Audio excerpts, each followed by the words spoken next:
Y'all see it's your boy Cassius J, man. I'm up at Hot Beats. Got my little partners from Norway up here, man. We cooking up in the studio. International. You know, we trying to cross the water. We trying to be in Afghanistan. We trying to be in Africa. You know, we trying to do it all. So, got my peoples up here, man.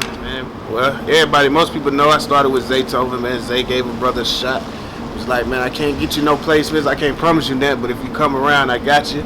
I started going over Zay's house and, you know, making beats with Zaytoven, and then that led to me getting my biggest hit with Street, Bankroll Fresh. That was that hot boy, rest in peace, Bank. You know, we got the Make Some Shake, got the Dolph, we got the Future, Justin Bieber, August, catalog crazy, Pee Wee Longway, Gucci Man, Rich Homie Quan. You know, it's there. Right. You know what I'm saying? If you know the tag, you don't hurt it. That's what it is. So, like you said, you know, I seen you over the house at Zaytoven house. So, like from the start, what would you say? I know you said that song Hot Boy was your biggest song.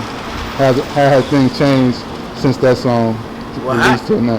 Hot Boy was the song because if anybody know music, you always gotta have that single that break you. Mm-hmm. Hot Boy was that single that broke Bankroll. So at the same time it was breaking him, it broke me as a producer. People already knew me, but they didn't, you know, I guess they didn't know the capability. Like, dang, this nigga could bring some heat. So I think Hot Boy brought, like, it just brought that attention. It broke me. Mm-hmm. Like I said, it broke Fresh, it broke me, and that led up to all these other things. Hot Boy got me on the Jeezy album. Right. You'd be surprised because they fuck with Street. So Hot Boy got me linked up with Rich Homie. So there's a lot of stuff. Just having that one artist, as any producer, I say you should have that one artist. That shit just break you as a producer. At the same time, it's breaking the artist, but at the same time, it's breaking you. So that led up. That did good for me.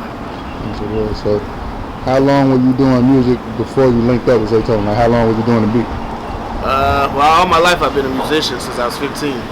So I had been doing music prior to that, probably about 2 years, because I had got a placement with Justin Bieber prior before I met Zay. Okay. I was on his Christmas album with Boyz II Men, a song called Fa La La.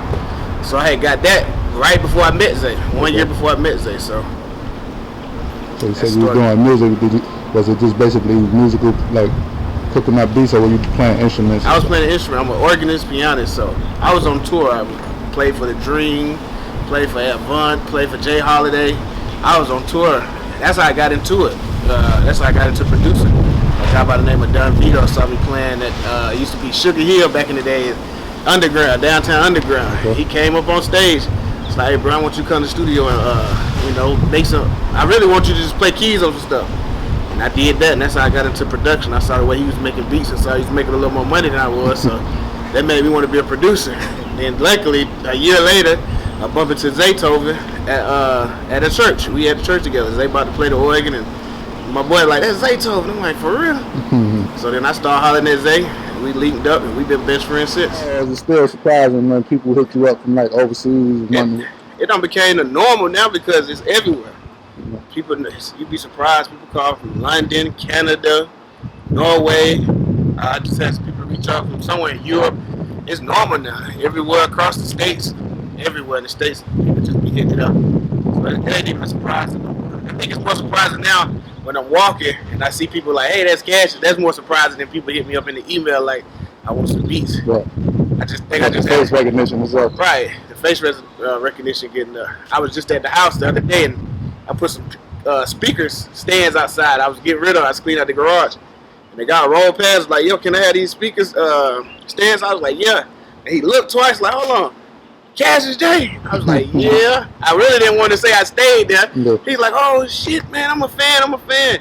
Can I take a picture?" That's more surprising to me because I don't stay in the ghetto. I stay all the way out there with the white folks. So when I see people of another race that recognize me, that's more surprising than other people in other countries hitting me up. Because that's how you expect our music to do. You expect our music to go farther. You know, you expect it to be overseas. You expect people to be on Instagram, on YouTube watching it. So that would surprise me about it. It's Cassius J. That's your name. Cassius J. Well, my name is Josh Cross. Okay. That's if you go look at the Bieber stuff, you'll see it. It's under Joshua Cross. I wasn't even Cassius J in 2012. That's why I was going to ask you, how did you come up with the name Cassius J? Man, I went through a phase where when my father died, I stopped believing in Jesus. So I started looking up, reading a lot of Qurans and reading a lot of other books and Bibles and stuff. So I came across, of course, Muhammad Ali. And I read his whole story, how tough he was and how he survived and how he stood up for what he stood up for, and it just made me want to be Cassius. I think he was Cassius Clay. So I was like, shit, I want to be Cassius J. Yeah. You know, so that was the whole purpose. It's from Muhammad Ali, just his story and his beliefs, his background. He's a good person, and I respected that about him. So that's the whole thing that made me want to be Cassius. You know, I was gonna take the J off of it, but I like the J. You know, Cassius stands for something. Mm-hmm. Cassius J, I knock your ass out. Thing like a beat, Muhammad Ali. Right. Yes, sir. So, like you said, you got these people in here from Norway. What's that? Now, you kind of known for trap beats right now. You know, I know you do other stuff, but what kind of music are they putting on your beats? Man, he came over here for trap beats. That's exactly what he came. This man just flew 14 hours to get some Cassius J trap beats. Not no pop, not no R&B. They don't want that pretty. We want it dirty and grimy. That's what's up, though. That show you that hood, that shit taking over. Oh, man, hood, trap music is taking over. Like, we been said that. People was like, oh, that trap going to be here for a season. I remember when EDM came and stuff. They was like, EDM music, that's like trap is going to be a phase. I was like, what, stop. Trap music going to be here forever. Mm-hmm. And it goes back to time. You look at Gucci Mane, you look at Jeezy. You even go back farther than them. It's been here. Mm-hmm. It's just now the kids loving it. You got Young 21 Savage. Like, they loving this trap music right now. They ain't never going nowhere. If anything, it's his own genre right now. It's something new. Yeah. So what's the next phase of music for you right now? You know, some producers, they say they want to expand, you know, their sound and go into different genres of music. Or like you said, you got people from other countries, you know, coming to get with your sound. Are you just gonna keep, you know, and stay in your lane, or is there other genres you want to get into? Well, I say this for all the producers that say that. Look up and think about all the producers you can name right now that you can put in your top 10. And you'll see why you can't put them in your top 10, because they switched too early. I'm going to stay in my lane. I'm going to do what Pops do. I'm going to do what Zay been doing this whole time. You know what I'm saying? It worked. Why change it? It worked. That man been doing this thing. He ain't never switching nothing. It worked for 10 years. And going on probably another 2 years. I've been with him for 13 years. I think I've been with him for, what, 4 or 5 years. So it don't work for Zay for about 13 years. So why would I switch my sound up? And then you start naming all the producers y'all don't produce before you even got to me. You don't even hear about it. You don't see their name nowhere. They switched up too early. And they can act like they getting all this money in the world, but they not, because we understand how it works right now. So, nah, I ain't never switching up. I'm going to stay in the streets. I'm going to stay doing trap music. I'm going to keep making street hits. And when God got down called me to do something bigger, that's when we'll do it. Till then, we in the streets. Sure. Yo, it's your boy Cassius J, man. I'm out here rocking with Hood and Fast.